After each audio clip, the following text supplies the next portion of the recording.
habis nonton film. Satu kakak, 7 ponakan. Dan ini opini kami. Aduh, lama banget sih kita udah nggak upload, udah beberapa bulan ya. Akhirnya kita nonton film lagi. Sebenarnya kita udah nonton film. Ada sih. Terakhir kemarin apa dah? Kita nonton Pro. Ariana Oh, Wicked. kita terakhir nonton itu, dan itu di bulan Desember. Iya sih. Tapi nggak kita bikin opini. Maklum kita banyak yang harus dipikirkan, dicabangkan kegiatan kita. Iya, Berasa artis padahal bukan artis. Long story short, kita akhirnya bisa bikin video lagi, dan kita kemarin excited karena ini jadi salah satu film pembuka di tahun 2025 yang sangat hangat gitu filmnya. BTW, Happy New Year. Selamat Walaupun tahun 2025. Selamat tahun 2025. Doanya semoga kita bisa lebih konsisten lagi bikin opini buat kita bisa discuss atau kita bisa saling tukar opini sama teman-teman di setelah YouTube. nonton film. Ini menurut kamu film pertama yang kamu tonton ya berarti ya? Di tahun 2025. Iya sama, berarti aku juga sama. Ini film pertama yang kita tonton. Iya, Aku nggak ada lihat trailer juga. Aku lihat covernya juga sekilas doang. Baca sinopsis juga enggak. Betul. Tapi inilah kekuatan branding dari Yanni Lawrence ya. Seriously, aku nontonnya karena aku percaya tanpa aku lihat trailer. tanpa lihat trailer, tanpa lihat cover. Tapi kalau udah ingat Yanni Lawrence, ingat film sorenya atau film terakhir atau film terakhir kemarin. Atau film terakhir kemarin itu udah membuat kita kayak nggak perlu lihat trailer karena kita yakin bagus, dan ternyata itu emang dibuktikan karena nggak pernah fail. Iya, yang di luar benar-benar kayak waduh bagus terus filmnya. Aku mau cerita tentang filmnya dikit. Oke, kita cerita sinopsisnya dulu ya. Jadi filmnya itu bercerita tentang Moko yang diperankan sama Chico Kurniawan. Itu dia kehilangan kakak sama kakak iparnya itu. Nah, kakak sama kakak iparnya itu punya anak banyak, 4 ya, sama yang baru lahir itu. Nah itu dia harus punya dilema antara ingin membesarkan atau membantu membesarkan keponakan-ponakannya, atau mengambil langkah untuk karirnya gitu.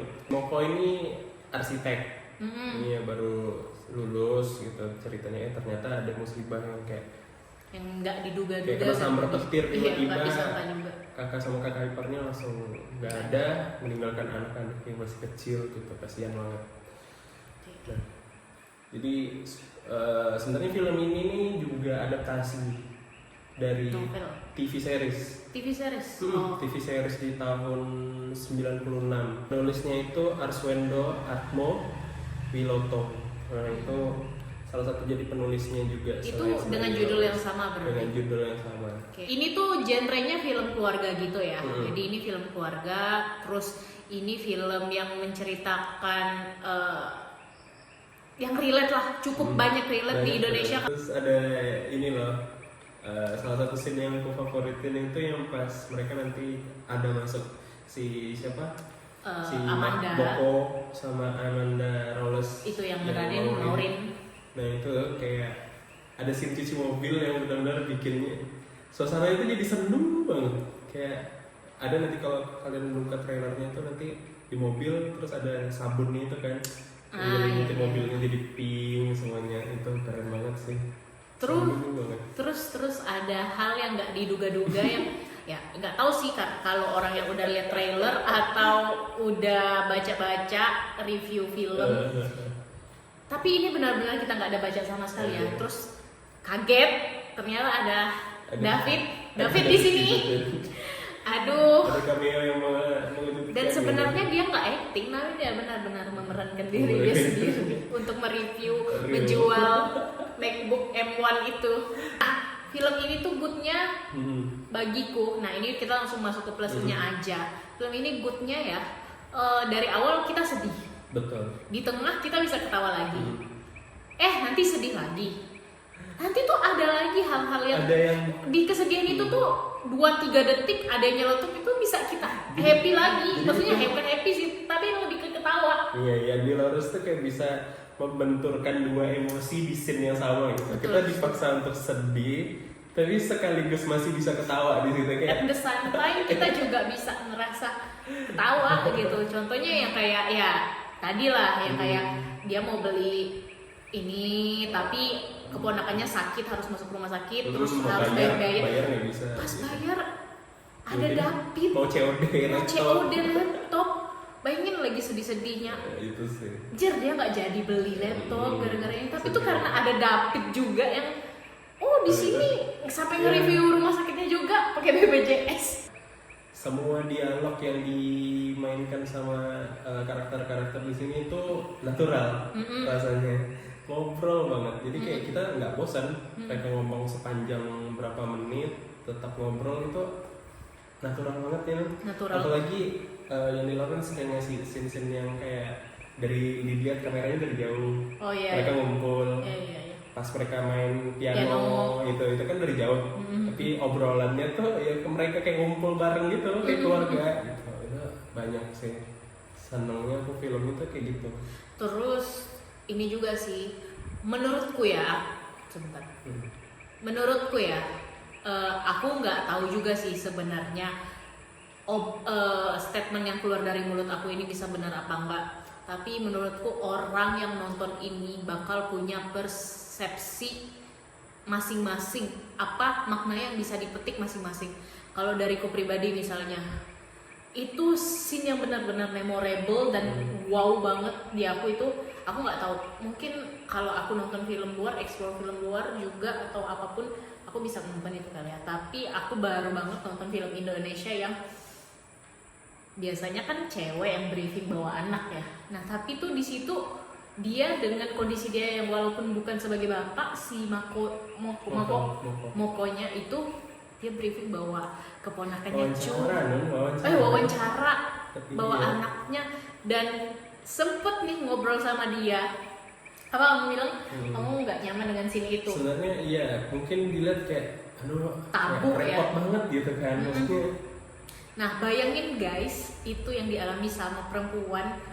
Sampai aku sendiri yang perempuan aja kayak gitu. Saking itu sebenarnya hal yang biasa ya. Itu hal yang biasa harusnya di dunia ini. Mungkin kalau scene-nya si Moko itu perempuan, iya itu bakal biasa. Tapi itu laki itu kayak janggal gitu. Janggal, tapi dari film ini juga yang kita bisa petik ya sebenarnya peran sebagai orang tua tuh nggak ditekankan hanya ke perempuan aja.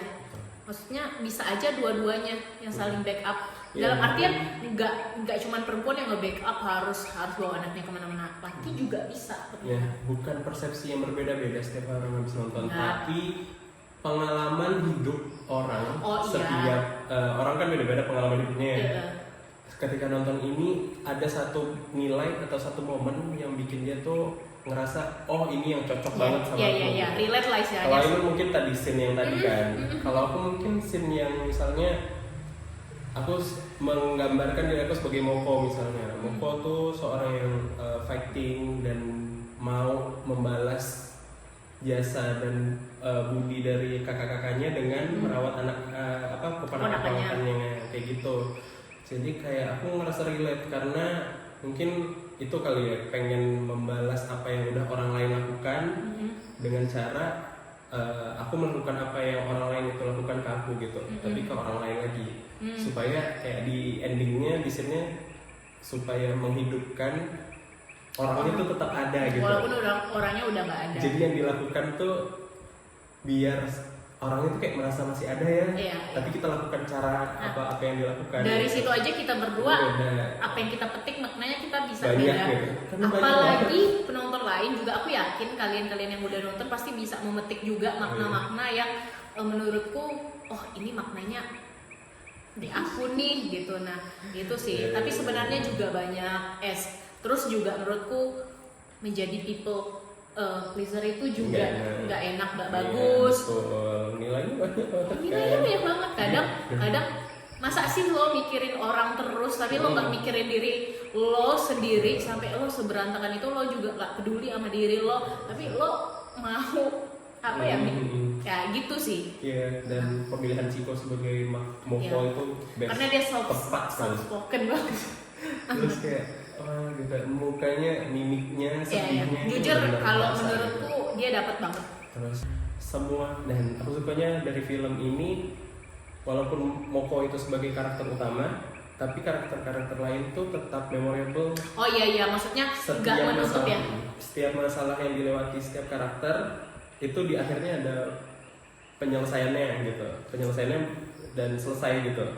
Dan kekurangannya pun mungkin sangat disayangkan, kita nontonnya nggak dari awal kan, dan sebenarnya itu ada cuplikan, itu katanya ada cuplikan film terbarunya yang di Lawrence. Si Sore.